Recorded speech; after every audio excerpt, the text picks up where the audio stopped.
শেখ হাসিনা সাবেক প্রধানমন্ত্রী গণপ্রজাতন্ত্রী বাংলাদেশ সরকার ঢাকার বিরুদ্ধে ক্ষমতার অপব্যবহার, বিভিন্ন অনিয়ম ও দুর্নীতির মাধ্যমে রাজুকের ঊর্ধ্বতন কর্মকর্তাদের যোগ সাজশে নিজ নামে তার ছেলে জনাব সজীব আহমেদ ওয়াজেদ জয়, তার মেয়ে জনাব সাইমা ওয়াজেদ পুতুল, ছোট বোন শেখ রেহানা, ছোট বোনের ছেলে জনাব রেদওয়ান মুজিব সিদ্দিকী ববি এবং ছোট বোনের মেয়ে জনাব আজমিনা সিদ্দিকার নামে পূর্বাচল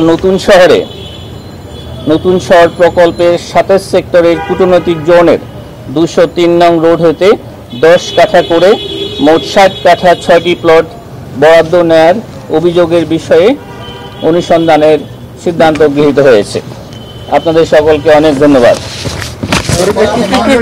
একটি প্রশ্ন ছিল, আপনাদের একজন সাবেক ডিজি কমিশনার, উনি হচ্ছে যে তদন্ত বিভাগের ছিল জহুরুল হক, তার পাসপোর্ট বাতিল করা হয়েছে, বিদেশ যাত্রায় নিষেধাজ্ঞা দিয়েছে স্বরাষ্ট্র মন্ত্রণালয়। আপনারা কি তার বিষয়ে কোনো অনুসন্ধান শুরু করেছেন কিনা? ধন্যবাদ আপনাকে। আমার কাছে এখন পর্যন্ত এই বিষয়ে কোনো তথ্য নেই। যদি এই বিষয়ে কোনো সিদ্ধান্ত গৃহীত হয়ে থাকে আপনাদেরকে পরবর্তী সময়ে জানানো হবে।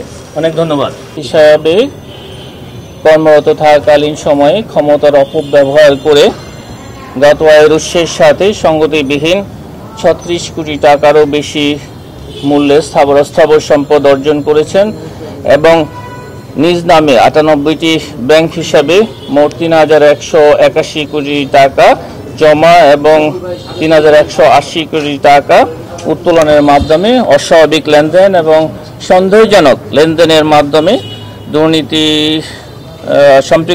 মানি লন্ডারিং এর সম্পৃক্ত অপরাধ, দুর্নীতি ও ঘুষ সংগঠনের মাধ্যমে প্রাপ্ত অর্থ ও সম্পত্তি অবৈধভাবে হস্তান্তর, রূপান্তর এবং স্থানান্তরের মাধ্যমে দুর্নীতি দমন কমিশন আইন 2004-এর 27(1), মানি লন্ডারিং প্রতিরোধ আইন 2012-এর 4(2) এবং 4(3) ধারায় সহ দুর্নীতি প্রতিরোধ আইন 1947-এর 5(2) ধারায় আজকে এই মামলাটি রুজু করা হয়েছে।